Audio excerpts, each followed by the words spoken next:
Boa tarde a todos, que a paz de Deus esteja conosco. Sejam bem-vindos aos encarnados e os desencarnados, para que possamos dar início à reunião na tarde de hoje.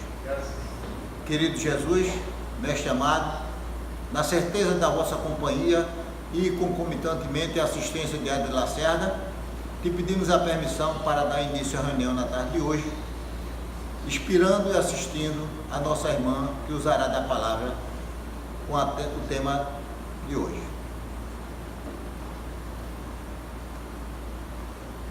Boa tarde.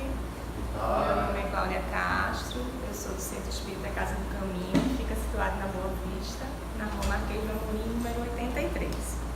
E eu vim falar sobre o Código do Monte, vim falar um pouco sobre um assunto que todos nós de alguma forma já conhecemos, já ouvimos várias vezes, que é exatamente aquilo que está nas bem-aventuranças.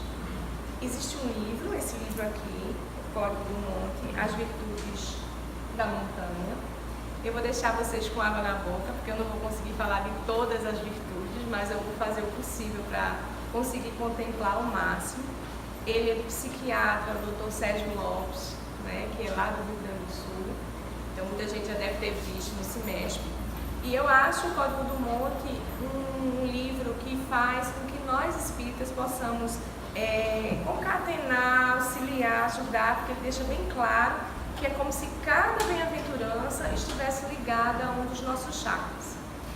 Mais do que fazer uma palestra, a gente vai ter uma conversa. Eu vou precisar sempre me reportar o texto, ler exatamente, para que a gente possa ficar fiel àquilo que a gente pensa. Mas antes mesmo da gente começar, eu gostaria de desejar, desde já, boas bem-aventuranças para nós. Que nós estejamos aqui agora pensando quem nós somos e se realmente nós somos bem-aventurados. Porque às vezes a gente fica num lugar, principalmente nós espíritas, em um espaço ecumênico, aqui está sempre cercado de boas energias. Então a gente começar a parar um pouquinho para pensar quem nós somos. Estamos vivendo uma reencarnação na qual eu me chamo Cláudia, né? Mas eu não sou Cláudia. Eu sou a reencarnação de Cláudia vivendo essa jornada das bem-aventuranças para chegar até o cume dessa evolução, né? Nessa jornada que é ser espírita. Então, a primeira coisa que eu gostaria que a gente pudesse refletir um pouquinho é que Jesus, mais do que um mestre, um guia e um modelo, isso é a pergunta 625 do Livro dos Espíritos, Jesus é um grande terapeuta. E é do lugar de terapeuta que eu olho para Jesus com os olhos encantados. Sempre que a gente atualiza as leituras sobre Jesus, sempre que a gente volta a ler o Evangelho de Jesus, sendo essa certeza de boa palavra, boa notícia, a gente sempre, enquanto leitor, a gente se surpreende com algo novo naquele texto. Então, se a gente se surpreende com algo novo naquele texto, é porque nós, enquanto leitores, estamos num outro lugar na nossa maturidade espiritual. Estamos num outro lugar na nossa jornada. Quando a gente fala na escalada desse monte, nesse código do monte, que até o próprio Gandhi disse que se tudo fosse perdido, mas as bem-aventuranças ficassem, nada estaria perdido, de tão grandioso que é.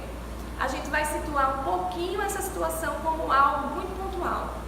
Jesus, ele sempre andava acompanhado de pessoas, das mais diversas pessoas e até pessoas de má reputação aos olhos do pessoal do tempo dele. Jesus andava com as pessoas que eram vistas como más pessoas, né? Mas Jesus não. Jesus não escolhia. Jesus deixava que as pessoas viessem até ele e numa tarde específica ele escolhe falar a poesia mais bonita que, para mim, existe dentro do Evangelho, que são as bem-aventuranças que está em Mateus 5.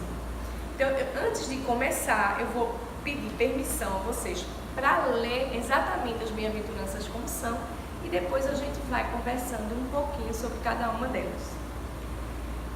Bem-aventurados os pobres em espírito, porque deles é o reino dos céus.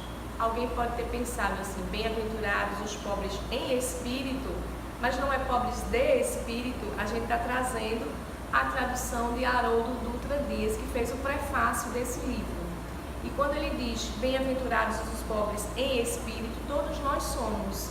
Em espírito nós estamos sempre sedentos desse desejo de alimento, do pão da vida e da água que nos sacia, sempre. Então, pobre de espírito e pobre em espírito somos todos nós, aprendizes que estamos em busca de sermos cada vez mais pessoas melhores. E ele diz, porque deles é o reino dos céus. Quando a gente começa a pensar no reino dos céus, e aí a gente vai lembrar de Jesus dizendo, meu reino não é desse mundo. A gente começar a ir fazendo as pontes e os links. O reino de Jesus não é desse mundo, e nós, enquanto espíritas, sabemos que esse reino, ele é um reino espiritual e um reino material também. No sentido de material, quando estamos nós encarnados aqui, a nossa materialidade, o nosso vaso corporal, pode nos permitir acessar esse reino dos céus. Porque é só no processo de reencarnação que a gente evolui. E a gente pode estar vivendo em estado de céu ou em estado de inferno. Vai depender daquilo que nós estejamos fazendo na nossa vida. Então, que a gente possa sempre lembrar disso. Ele diz que o reino não é desse mundo, mas nós podemos estar aqui acessando sempre o reino dos céus.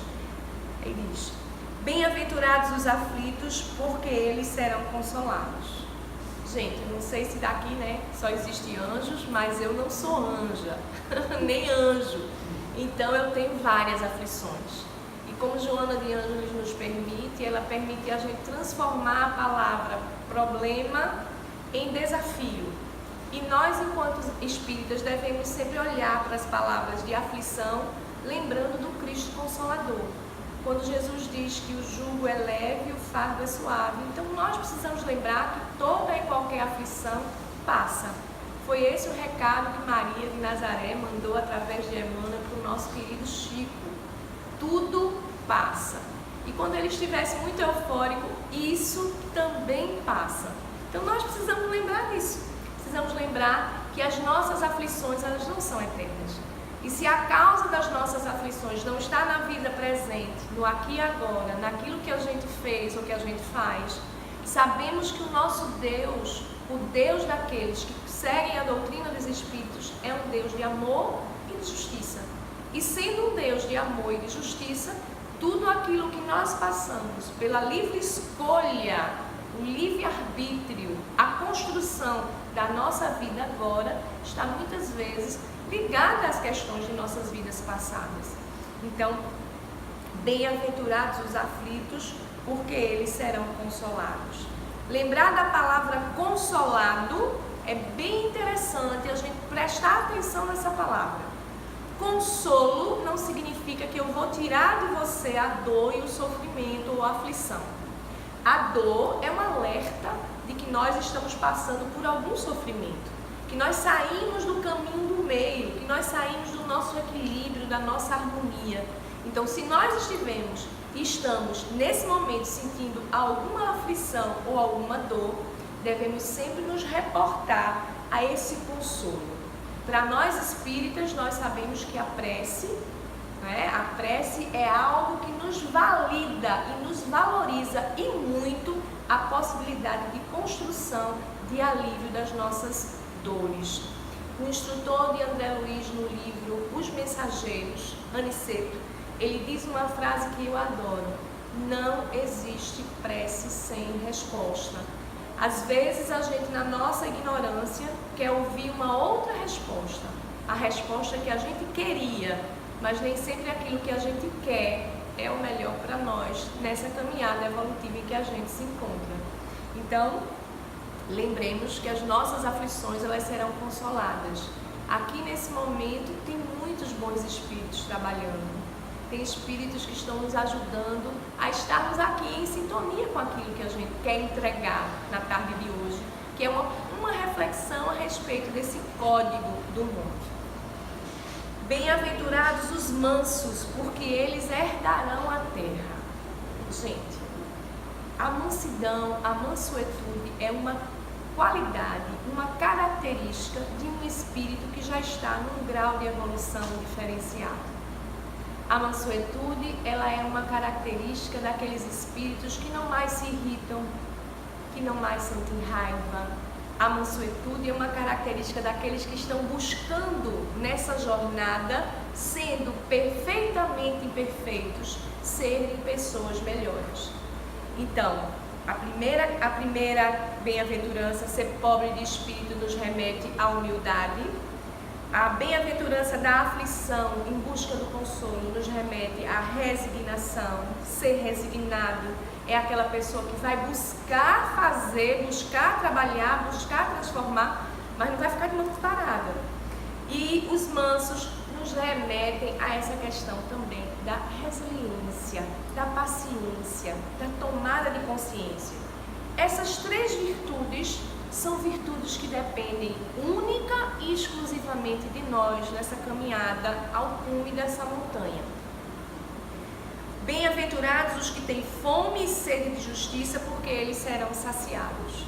Todos nós, em algum momento, e se ainda não vivemos, nos preparemos porque viveremos, se não nessa encarnação, numa futura, teremos a nossa fome e sede de justiça e nós seremos saciados. Às vezes nós sofremos alguns ataques, sejam eles espirituais, sejam eles de encarnado, sejam dentro do nosso trabalho. E muitas pessoas às vezes não entendem aquilo que a gente está querendo falar, não entendem porque não querem entender e a gente fica se sentindo injustiçado. A gente faz, nossa, eu falei tudo que eu sabia, eu fiz da melhor forma e não consigo ser entendido, eu não consigo ser entendida. Lembre-se que essa fome e essa sede de justiça é algo que nós iremos ser saciados quando nós estivermos realmente ligados a essa evolução espiritual, entregando sempre e lembrando sempre, Jesus Cristo, o nosso modelo, o nosso guia, ele não conseguiu agradar a todos. Qual a nossa arrogância e pretensão de acharmos que vamos agradar as pessoas, seja no movimento espírita, seja dentro de qualquer que seja o movimento, nós vamos desagradar pessoas e às vezes vamos sofrer, né, com essas injustiças. Bem-aventurados os misericordiosos, porque eles receberão misericórdia. A misericórdia é algo que vem do coração. Córdia significa coração e miséria, todo mundo sabe. Então todos nós, em alguma situação, somos miseráveis.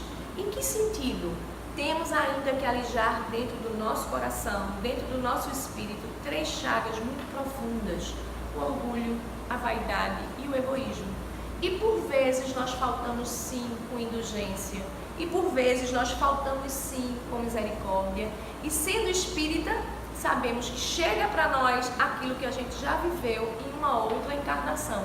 Então, se nessa vida nós estamos precisando dessa misericórdia, precisando que alguém olhe para a gente desse lugar, a gente já deve saber que está resgatando algo de nossas vidas passadas. Bem-aventurados os limpos de coração, porque eles verão a Deus. Um dia, todos nós teremos um entendimento de Deus completamente diferente do que nós temos hoje. Quando a gente vai olhar a codificação, tem-se lá espíritos de terceira ordem. Os espíritos de terceira ordem são aqueles que têm uma ideia pálida de Deus e ainda não conseguem viver completamente para o bem, são mais voltados para o mal. Então nós um dia estaremos numa escalada e numa jornada evolutiva que teremos a condição de ver a Deus, não como se Deus fosse alguém, porque a gente sabe que Deus não é aquele Senhor sentado de barbas brancas, mas entender, compreender esse ser que é a inteligência suprema e a causa primária de todas as coisas de uma profundidade maior. Bem-aventurados os pacificadores, porque serão chamados de filhos de Deus. Bem-aventurados somos nós, que em todos os locais por onde andemos, sejamos pacificadores. Vivamos em cima da cultura de paz, lutando pelos oprimidos, libertando aqueles que estão no jugo, muitas vezes, de uma situação. E nós podemos fazer isso quando nós estamos conectados com o Criador, quando nós estamos conectados com Jesus, quando nós estamos conectados com os benfeitores espirituais, olhando para os nossos irmãos como irmãos, sem ver diferença de cor de pele, de orientação sexual, de classe social, olhando para esses irmãos como Cristo olhava. Como eu disse aqui no começo da minha fala, Jesus não escolhia com quem andava. E para mim, uma das mais belas passagens do Evangelho é a passagem da mulher adulta. adúltera, em que Jesus, para mim, eu, Cláudia, nesse corpo, me deu um ensinamento muito grande do lugar de mulher, né? Depois eu vou falar um pouquinho sobre isso. Bem-aventurados os perseguidos por causa da justiça, porque deles é o reino dos céus. Quando nós estamos sendo perseguidos por causa da justiça, e aqui levando a justiça divina, levando o conhecimento que nós temos de justiça, significa que nós estamos no bom caminho. Só é apedrejado aquele que tem frutos. Já viu alguém jogando pedra numa árvore que não dá frutos? Não. Então, por vezes, nós vamos ser apedrejados. Por vezes, nós vamos ser sacudidos. Mas se as nossas raízes forem firmes e fortes, se o nosso estudo... Existe um livro chamado Estudando o Evangelho, de Martins Peralta, né? E existe um outro livro que é Desafios, Perguntas e Respostas, de Joana de Ângeles. E ela traz 3 alicerces para que a gente evolua enquanto espírita: estudo, meditação e trabalho. Quando a gente estiver conseguindo fazer o nosso estudo, as raízes firmes, mas não é saber a doutrina, porque saber doutrina pode nos deixar arrogantes. Aí a gente vai lembrar de Francisco de Assis. Pratique o Evangelho, viva o Evangelho, se precisar, use palavras. Viver a doutrina espírita, professar a doutrina espírita, é muito diferente do que se intitular espírita. Livro dos Médiuns, está lá. Existem espíritas que são imperfeitos, vaidosos, empavonados, querem tudo em causa própria. Não é desse tipo de espírita que nós estamos falando. Nós estamos falando daquele espírita que Kardec traz, né? Da reforma íntima diária. Só nós sabemos quais são as nossas sombras. Mas para isso, é preciso que a gente haja com a primeira virtude das bem-aventuranças, que agora eu vou dizer quais são as virtudes de cada uma das bem-aventuranças. A primeira virtude está ligada à humildade. Bem-aventurados os pobres em espírito. A gente só consegue ser pobre em espírito se a gente for humilde. Se eu chegasse aqui para vocês dissessem: eu sou Cláudia Castro, vim da Casa do Caminho, sou trabalhadora e humilde. Oi? Já diria que eu não sou humilde. O humilde se reconhece pelas suas atitudes, não por se intitular, né? Nós muitas vezes nos intitulamos doutora nisso, doutor naquilo, né? Especialista nisso, especialista naquilo. Mas humildade não é virtude que a gente se diga. A humildade, ela é reconhecida em nós. Então, a humildade, ela vai estar ligada, eu vou começar agora a fazer as ligações da humildade com os nossos chakras, tá? O Dr. Sérgio traz essa reflexão que ela é fantástica. Quem gosta de passe, de magnetismo, de trabalhar com essas coisas todas vai ficar interessado. Ele diz que o passe, que o chakra da humildade é o chakra raiz ou o chakra básico. E ele diz que a palavra humildade vem da mesma etimologia da palavra humus, que é terra, e que vem da mesma palavra de humanidade. E se a gente for pensar bem direitinho, né? Nossa coluna, lá no finalzinho do cóccix tem um rabinho, né? Pra gente lembrar bem direitinho que a gente tá aqui, ó, aterrado. A gente precisa estar aqui aterrado, né? Humus, terra, humildade, humanidade. Então, eu só posso ser pobre em espírito e de espírito, lembrando o que eu disse, com vontade de me preencher com as coisas espirituais, buscar, se eu for realmente uma pessoa humilde. Se eu conseguir olhar para as minhas sombras, se diariamente eu fizer aquilo que Santo Agostinho aconselha no Livro dos Espíritos, pergunta 919, fazer todos os dias uma análise de como foi seu dia. Foi bom? Gritei, falei uma palavra dura, fiz algo que não era legal? Todas as noites eu faço isso com o meu filho, absolutamente todas as noites. Ele faz uma reflexão do dia, ele faz a prece, ele ouve umas musiquinhas, como ele diz: mãe, coloca, porque eu gosto também de uma prática havaiana chamada Ho'oponopono. E ele ouve, sinto muito, me perdoe, te amo, sou grata, ele dorme ouvindo músicas. Quando eu viajo, ele chega pro pai, vai fazer a prece, aí o pai faz a prece e tal, aí diz assim: pai, você não vai conversar comigo sobre o meu dia? Então a gente fica, se você ensinar a criança, fica, né? Ele está sedento de ser pobre em espírito, de buscar conhecimento espiritual, de fazer autoanálise, né? Segundo chakra é o chakra umbilical sacrogenésico, que lembrem que é o chakra das aflições, ok? Bem-aventurados os aflitos, porque serão consolados.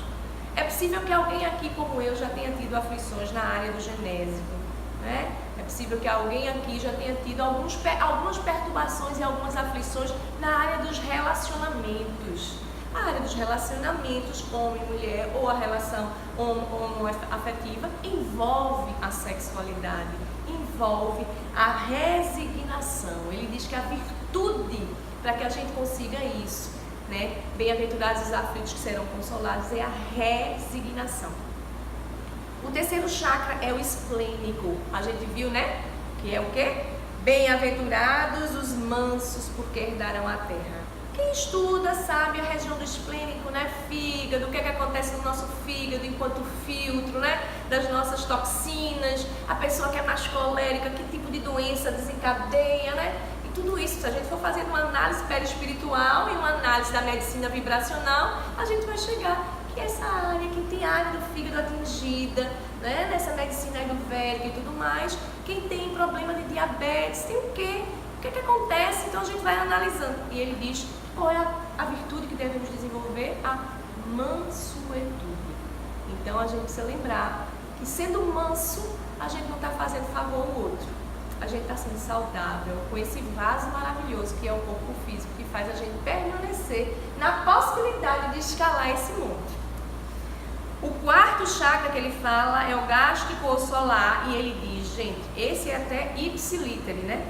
Bem-aventurados os que têm fome. Fome, quem tem fome está no gástrico, né? Fome e sede de justiça, porque serão saciados. E ele diz que está relacionado à virtude da fé. E eu trago uma definição de fé que eu escutei certa feita na nossa casa por um amigo espiritual. A fé é a fortaleza que nasce no entendimento. E eu nunca esqueci disso. Realmente, a gente só tem fortaleza de vivência quando a gente tem entendimento e a gente está na ação de fazer as coisas.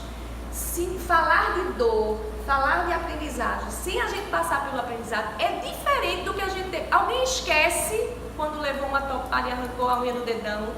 Não. Alguém esquece aquilo que doeu? Não.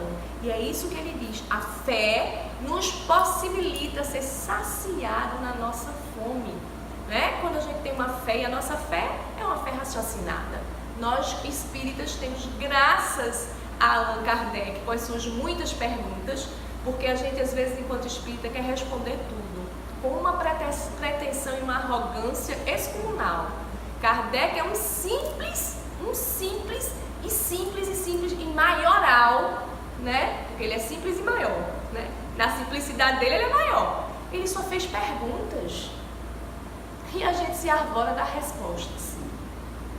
A gente tem que pensar nisso, né? E aí, quinto chakra, que ele fala do perdão. E aí vem para a quinta bem-aventurança. Bem-aventurados os misericordiosos, porque receberão misericórdia. Cardíaco, o perdão. Alberto Almeida, no livro dele, Caminho do Perdão e o Perdão como Caminho, ele fala que perdoar é uma jornada. Mas perdoar é doar algo de si. Caminho, doar. Eu só posso liberar perdão, como dizem os nossos irmãos evangélicos, quando dentro de mim eu tenho algo para liberar. Sem ter algo para liberar, como é que eu vou fazer? Eu não tenho que doar, né? Então, eu preciso fazer aquilo que Joana diz. Estudo, meditação e trabalho. É preciso que isso esteja como prática na minha vida. O estudo, mas com que foco? Estudar por estudar para ficar arrogante, vaidoso, que a vaidade intelectual é a pior que existe, né? Nós, enquanto médios, sabemos muito bem disso. Uma pessoa vaidosa, que não aceita crítica, que se melinda por tudo, que o caminho não será muito bom, né? Bem-aventurados os limpos de coração, porque verão a Deus. E aí ele diz que é o chakra laríngeo, o chakra da espontaneidade. Gente, imagine quando a gente tá assim, não sei vocês, né? Porque eu disse que eu podia estar falando para anjos e eu não sei. Eu não sou anjo, então quando eu fico com raiva, E eu tenho trabalhado nas minhas sombras exatamente para isso, que eu engulo literalmente um sapo, ele fica aqui, eu perco a voz. Vocês ficam assim, perdem voz, ficam com dor de garganta, ficam com rinite, ficam com alergia, ficam com problemas, né? Por quê? Porque eu guardei raiva. Então, se eu guardei raiva, eu não estou com meu coração limpo. A boca fala do que o coração está cheio. Quando a gente está com raiva, a gente profere o quê? Ou quando não profere, guarda, retém. Isso é um centro de força.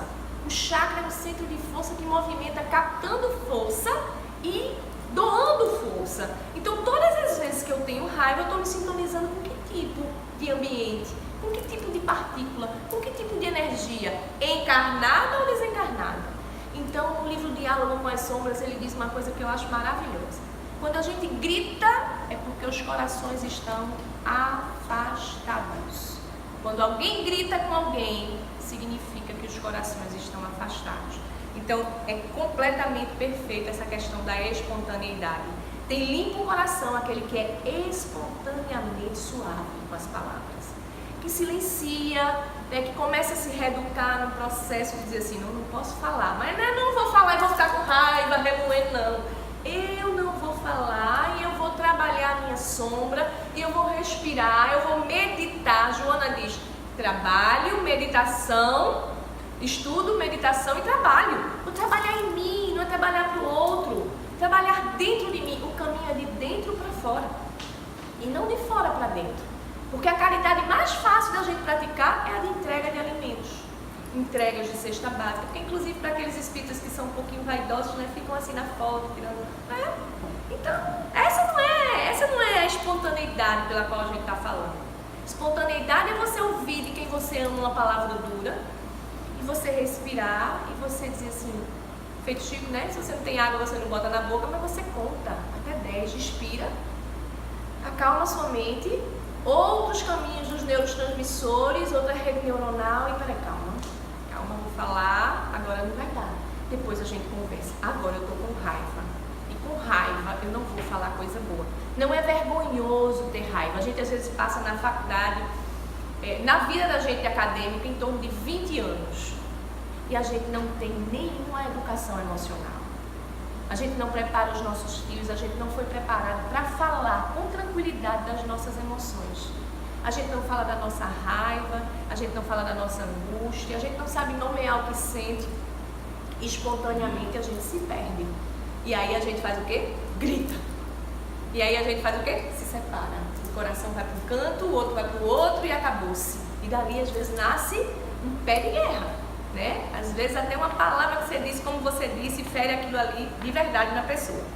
Chakra frontal ou cerebral, ele diz o altruísmo. Bem-aventurados os pacificadores, porque eles serão chamados de filhos de Deus. Gente, a gente vive um processo no nosso país, né?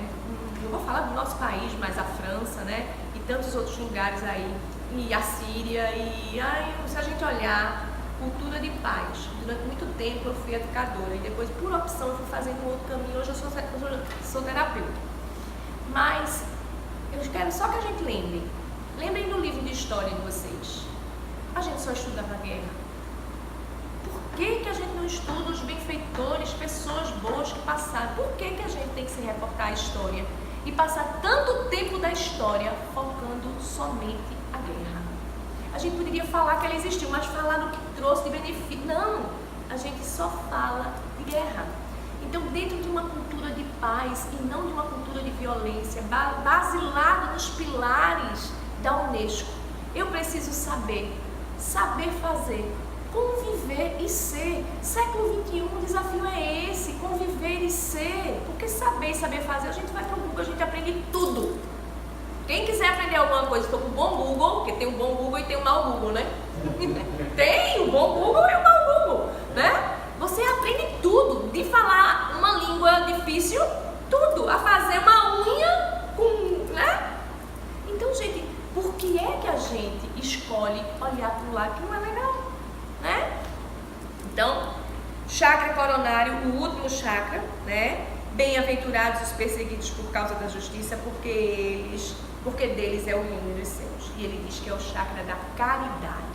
E aí, quando ele fala isso, eu digo, nossa, realmente, é um dos seres humanos que eu mais tenho admiração, né, que se encontra no mundo espiritual, que pediu para passar mais 500 anos aqui no planeta Terra conosco, chama-se Adolfo Bezerra de Menezes. E ele pediu a Maria para continuar, né, ligado ao nosso planeta, em especial ao Brasil. E o senhor Elias Sobreira fala no livro, né, da campanha do Quilo Bom Combate, que a caridade, a campanha do Quilo a caridade é uma prece em movimento.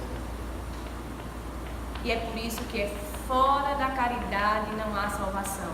Se você só sabe entregar pão, que nada não entregue, começa assim. É a mais fácil? É, mas começa assim. Aí você vai entregar um pão, você vai entregar uma sopa, você vai olhar aquele irmão e ele vai dizer a você assim, muito obrigado, meu irmão, é a primeira vez que eu estou comendo hoje. Né? Aquilo vai tocar dentro de você. Você é uma pessoa virtuosa. Virtuosa é aquela pessoa que tem virtudes. É aquela pessoa que está no firme propósito de se transformar, de ser um espírito melhor a cada dia. Então nós somos pessoas virtuosas. Nós estamos disponíveis a fazer um caminho diferente na nossa vida. Tenho certeza absoluta que todos nós que estamos aqui não somos as mesmas pessoas de 10 anos atrás. Se a gente for fazer uma pergunta rápida, todo mundo vai dizer assim, nossa, realmente, eu hoje sou mais amadurecido. Hoje eu não faria. Quantas vezes a gente diz assim, se eu tivesse passado por isso hoje, eu faria diferente? Faria não, porque naquela época você só tinha aquela maturidade mesmo. Já convivi com isso, olha. Tem umas pessoas que assim, eu não me arrependo nada que é mentira, né? E danado não se arrepende de tirar, eu sou louco, né? Eu acho que a gente precisa ser... Me arrependo. Se você está querendo ser super-homem, Mas aí é um orgulho. eu me arrependo todo dia de Isso. E aí é que está exatamente esse caminho. Céu e inferno. Primeira coisa que a gente deve fazer para entrar no estado de céu é arrepender-se do mal cometido. Segunda coisa, reparar o mal cometido. Para depois a gente entrar novamente em equilíbrio e ir para esse estado de céu.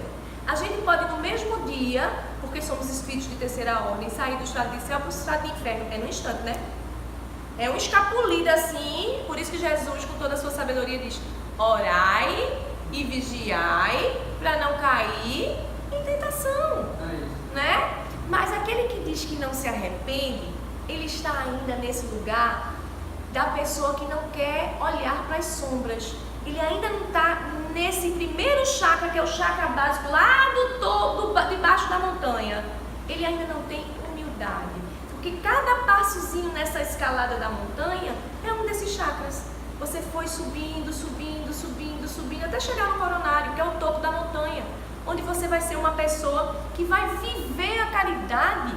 E é tua vida, é aquilo que Francisco de Assis viveu, é aquilo que Chico Xavier viveu, é aquilo que as pessoas que têm um nível de espiritualidade diferente vivem naturalmente. Nós precisamos ter dia e hora para ir ao centro espírita. Ou vocês são diferentes de mim? Não, né? Chico vivia a doutrina espírita sem ter dia nem hora para ele. Porque quando ele precisava de alguma coisa, Emmanuel dizia assim, o olho sangrando: ei, meu companheiro, o outro está funcionando, eu quero trabalhar. Entende? Então a gente ainda não chegou lá, mas a gente está na melhor versão, como diz meu filho, de quem nós somos. Esse é o melhor download que a gente tem da gente. É o melhor Wi-Fi que a gente está, de melhor sintonia, tudo, né? É o melhor smartphone que a gente tem hoje, é o nosso. É essa existência em que a gente tem acesso à informação, em que a gente tem acesso a tantas outras questões de integralidade. Eu digo sempre, por todos os lugares em que passo, eu não entendi ainda porque o movimento espírita não faz uma campanha massiva para os espíritas aprenderem a meditar.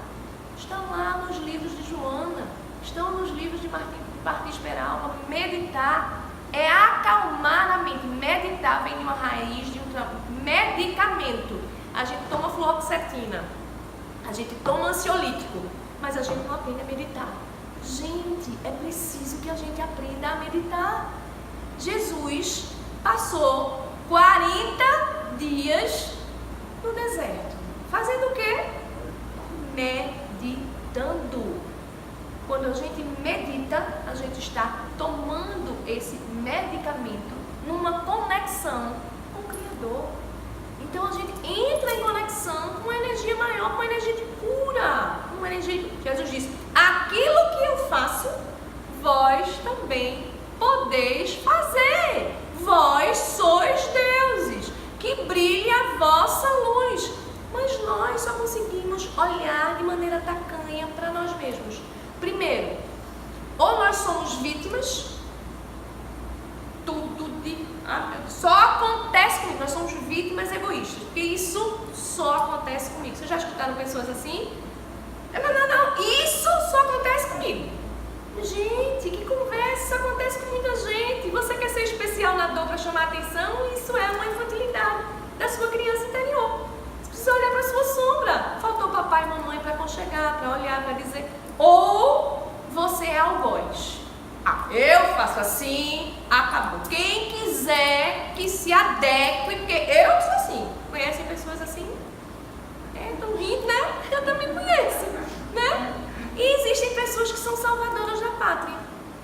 Elas acham que vão absorver tudo e vão conseguir salvar tudo. Gente, Jesus não pediu nada disso. Ele pediu pra gente ser protagonista da nossa história e amar o nosso próximo como a nós mesmos. Se a gente ficar na condição de vítima, na condição de algoz, a gente não vai conseguir fazer o nosso melhor. A gente vai estar sintonizado com outras questões. Quando a gente não terceiriza as emoções e diz assim, é por causa do obsessor. Que sintonia? Qual foi a rádio? Né? Então a gente precisa entender. Falando da montanha, falando do código, falando dos chakras, falando das virtudes. Lembrem, qual é a melhor coisa para um alpinista? Qual é a melhor coisa para um alpinista? Chegar ao topo. Chegar ao topo. Se você levar ele de helicóptero, ele aceita? Não. Não. Então, a mesma coisa é o código do monte. Essa escalada, começando com a humildade, passando pela resignação, pela mansuetude, pela fé, pelo perdão, pela espontaneidade, até chegar nessa caridade, até sermos espíritos angélicos. É assim que funciona. Ninguém vai pegar você lá no helicóptero. Não é assim.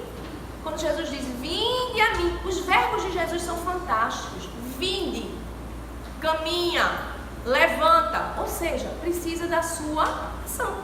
Você precisa fazer sua parte. Se você não fizer sua parte, não vai acontecer aquilo que é necessário.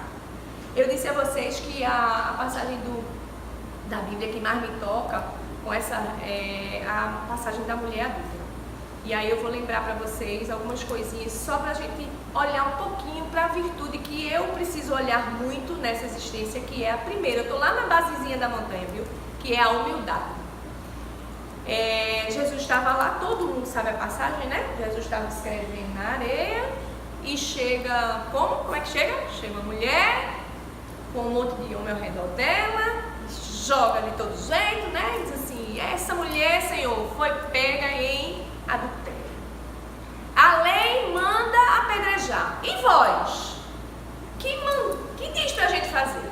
Jesus, olha, né? Jesus não era bobo, né? Eles queriam uma pergunta capciosa dessa, queria pegar Jesus de besteira.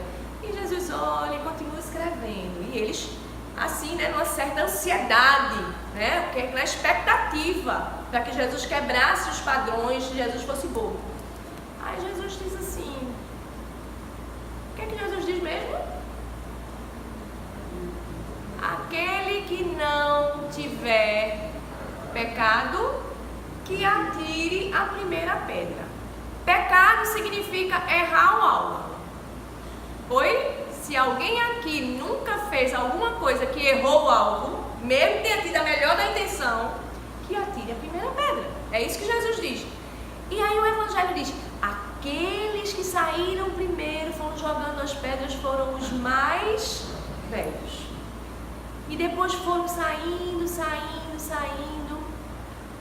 Vamos pensar aqui, eu falei que humildade, humus é terra, o primeiro chakra é o chakra da humildade, básico, raiz, a primeira virtude que nós, enquanto espíritos encarnados devemos desenvolver é a humildade. Eles estavam com pedras na mão. A pedra vem da terra? Vem. A mulher foi jogada no chão. O chão é a terra? Jesus escrevia no chão. Eu não quero nem saber o que Jesus escrevia, porque eles foram saindo, né? Escrevia na terra, mostrando, eu estou aterrado, eu estou aqui, eu sou real, eu escrevo. E tem pessoas que dizem, né, coisas assim que Jesus, né, umas coisas boas, que Jesus não estava aqui no corpo de carne, inclusive. Então, escrevendo. Jesus estava no corpo de carne, encarnado, escrevendo. Então, como é que a gente olha para isso? E ele pergunta para a mulher, mulher, onde estão os seus acusadores? E ele diz assim, ela diz, né, já foram, Senhor.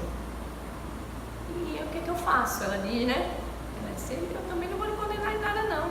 Vai e não tornes a fazer. Então a gente só consegue desenvolver a humildade se a gente olhar para aquilo que a gente faz e a gente começa a ver que não está mais fazendo. Se você grita, se você começou a deixar de gritar, significa que você está começando a olhar para essa sombra, começando a olhar para esse lugar e está fazendo um caminho diferente. Se você não tem paciência para conversar com as pessoas e escutar o que elas têm a dizer, você só quer falar e você já começa a respirar, bebe água, né, e deixa o outro falar, significa que você também está começando a desenvolver essa humildade para ouvir o que as pessoas têm a falar. Então, dentro dessa caminhada, eu ainda estou no topo da montanha, eu ainda estou na base da montanha, não cheguei no topo, porque eu preciso desenvolver a minha humildade, eu preciso continuar olhando para as minhas sombras. E aí eu vou dizer para vocês, não existe doutrina melhor, não existe espaço melhor do que o espaço doutrinário dentro das casas espíritas, no setor chamado assistência social. Porque a gente tem um monte de coisa para desenvolver, trabalhando mecanicamente com as mãos, seja nos enxovais das mães, seja na evangelização infantil, seja na entrega de cestas. No nosso centro, a gente tem uma atividade chamada Banho Fraterno. Ela acontece a cada 2 meses, mês sim, mês não. A gente teve uma agora em novembro, só vai ter a próxima em janeiro. A gente arrecada roupas, né, e reúne-se na nossa casa, abre as portas. Isso a gente faz há mais de 8 anos. E dá banho, comida às pessoas de rua. Corta cabelo, faz unha, dá passe, tem sempre uma enfermeira ou um médico e olhando se tem feridas para fazer curativos. Eu posso garantir a vocês que essa atividade é uma das atividades que mais nos permite olhar para dentro de nós com uma limpeza do olhar, desenvolver algo chamado empatia, olhar para o outro e aquele irmão que está na rua fedido, você parece que não sente cheiro quando ele está ali junto de você. Eu não sei o que a espiritualidade faz, eu acho que ela coloca alguma coisa no nosso nariz que a gente não sente cheiro, não sente mau cheiro. E eles dizem assim, não tia, eu não tomei banho não, eu tô, sabe? E eles ficam ali, a gente fica conversando, falando, a gente vai desenvolvendo algo. Primeiro, a gente só chama todos eles pelo nome. Eles não são moradores em situação de ruas. Para nós, lá na nossa casa, eles são irmãos do caminho, irmãos no caminho, conforme o modelo apresentado no livro Paulo e Estevão. A casa do caminho de Simão Pedro era a casa que abria as portas para todos os desvalidos da Judéia.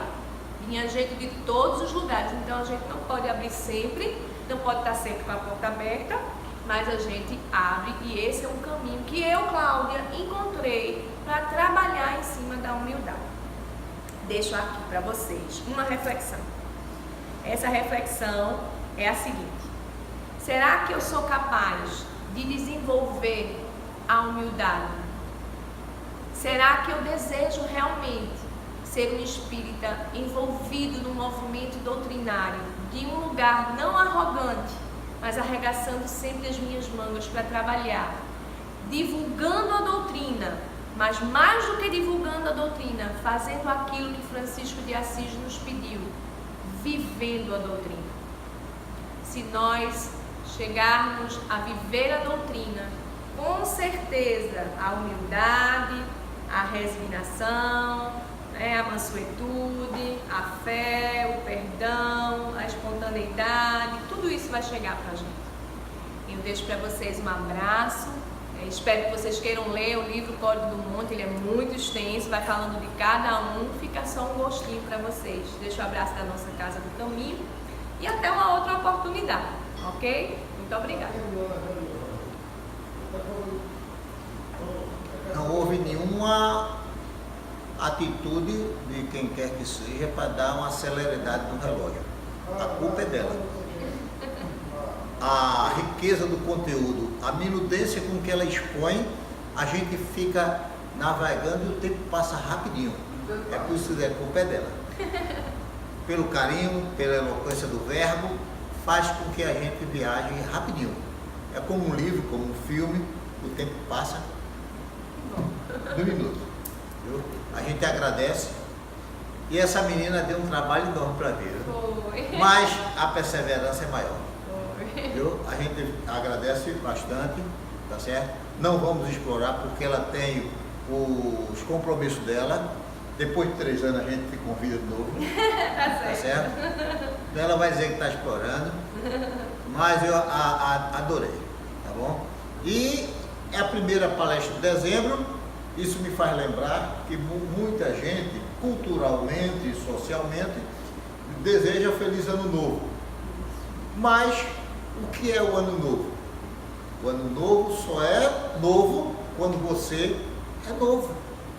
Se você mantém a nostalgia, a retórica, a insistência de ser o mesmo de dantes, o Ano Novo não é novo. Exatamente. Se você muda, o Ano Novo vai ser novo. Querida, você conclui a prece? Sim.